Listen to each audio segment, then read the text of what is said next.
तरम दस्त बुजुर्ग आजीजों আল্লাহ পাক রব্বুল আলামিন আজকে আমাদেরকে এখানে জমা করেছে রিয়াজুল জান্নাতের ভিতরে আল্লাহ রব্বুল আলামিন বসাইছে।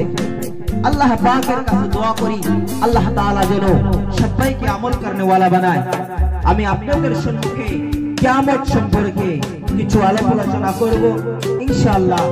এর ভিতরে যেগুলি ছেড়ে দেওয়ার কথা থাকে আমরা ছেড়ে দেব, আর যেগুলি মানার কথা থাকে আমরা মেনে নিব ইনশাআল্লাহ।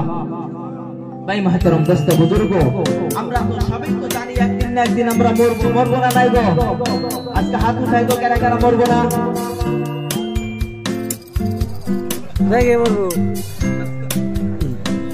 সবাই মরবো ইনশাআল্লাহ না?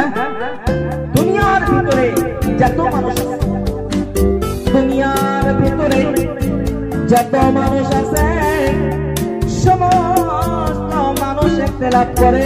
সমস্ত মাসলার বিষয় হোক না কেন, কোন একটা মাসলার বিষয় হোক না কেন ইখতিলাফ করে। কিন্তু বৌদ্ধ হোক না কেন, খ্রিস্টান হোক না কেন, এবং শিয়া হোক না কেন, মুসলমান হোক না কেন, হিন্দু হোক না কেন, সবাই বলে মৃত্যু যদি হয়েছে একদিন না একদিন আমার আপনার মওতটা হয়ে যাবে। হবে না নাই গো? নিশ্চয় মওত হবে।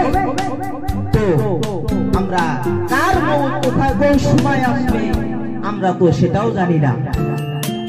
ভাই মাহতারাম দোস্ত বুজুর্গ, তো এই যে দেখছেন আমাদের নানা, আমাদের নানি, আমাদের দাদা, আমাদের দাদি চলে গেছে, তারা আর আসে নাই। এরকম ভাবে দুনিয়া থেকে আমাদেরও একদিন কি হইতে হবে, বিদায় হতে হবে। আমরাও একদিন চলে যাব, আমরাও আর আসবো না। এরকম করতে করতে এক জামানায় আল্লাহ রাব্বুল আলামিন যে মাত্র কি করবেন, হযরত ইসরাফিল আলাইহিস সালামকে, হযরত ইসরাফিল আলাইহিস সালামকে যে মাত্র হুকুম দিবে যে তুমি তোমার বাঁশির ভিতরে ফুঁক মেরে দাও, ওই সময় হযরত ইসরাফিল আলাইহিস সালাম তিনার বাঁশির ভিতরে ফুঁক মারবে, এবং কি ফুঁক মেরে দেওয়ার সঙ্গে সঙ্গে এই দুনিয়াটা ধ্বংস হয়ে যাবে। আমি ওই বিষয় নিয়ে বলতেছি না, দুনিয়াটা যে ধ্বংস তো হবেই হবে, কিন্তু এই দুনিয়ার ভিতরে সাধারণ যদি কোন ধরনের খারাপ সংবাদ আইসে, আজকে আমরা দুনিয়ার ভিতরে ছোট কিয়ামত শুরু হয়ে যায়, হয় না? নাই, নিশ্চয় হয়। কিন্তু বাবা ওই দিন বলা হয়েছে এরকম ভয়ঙ্কর জায়গা হবে, এরকম ভয়ঙ্কর জায়গা হবে যে ওই দিন মানুষ নিজের শরীরের দিকে তাকাইবার সময় পাবে না।